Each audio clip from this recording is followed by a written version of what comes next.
پدر و مادرتون وقتی ظلمایی که بهتون شده رو بشنون، وقتی بفهمن که حتی بچه‌تون رو از دست دادین و دیگه نمیتونین مادر بشین،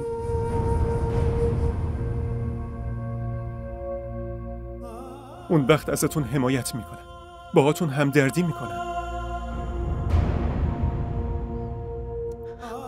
من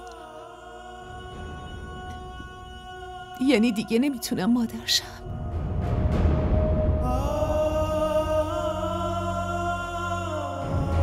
من دیگه هیچ وقت نمیتونم مادر بشم. من یعنی من هیچ وقت نمیتونم مادر بشم. وحید زنده داشت، لطفاً آروم باشی. دیگه هیچ وقت نمیتونم مادر بشم. تو داری چی میگی؟ من نمیتونم مادر بشم. پرستار!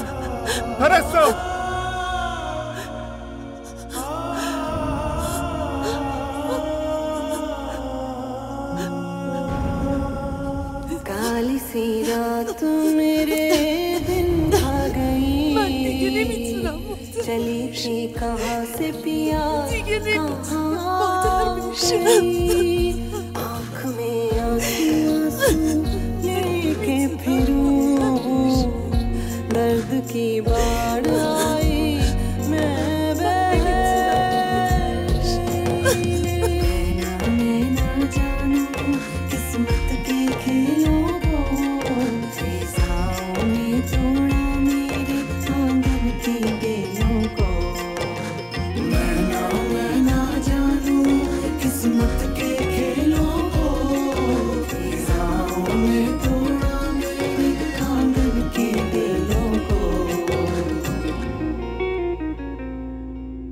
कैसा है नसीबा बाबुल रे, بفرمایید. ना जानू कैसा है नसीबा बाबुल रे. شوهر خواهد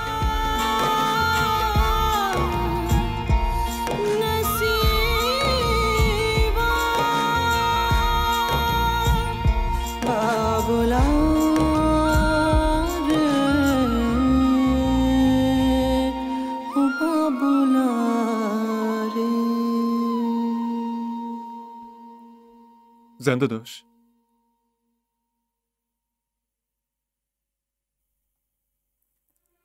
احمد نه تنها کتکت زده بلکه بچه‌تم به قتل رسونده. باید برای این کارش مجازات بشه. اینو امضا بزن.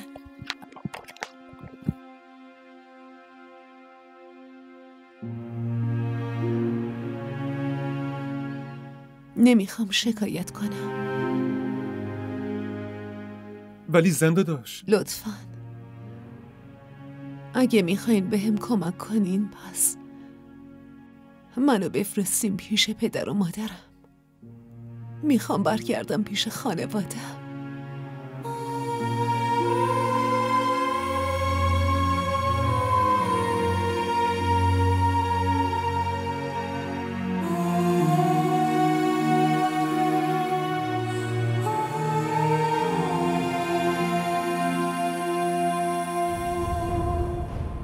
مامان حتما برید پیش مریم ها. آره میرم، تو نگران نباش، فقط زودتر از اینجا من دارم میرم، ولی وقتی اونجا میرید باهاش حرف بزنید، مانعش بشید که یه موقع ازمون شکایت نکنه. تو نگران نباش، من حواسم به همه چی هست، تلاش میکنم که شکایتشو پس بگیره، حتی اگه شده به پاش میافتم و التماس میکنم. باشه؟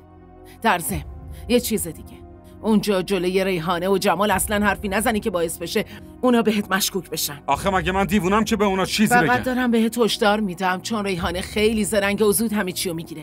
اگه اون بفهمه پس توی درد سر میافته. خودم میدونم چیکار باید بکنم. آره شما فقط برادرزادتون رو کنترل کنید. باشه تو نگران نباش، خیالت راحت باشه. برو به سلامت. برو.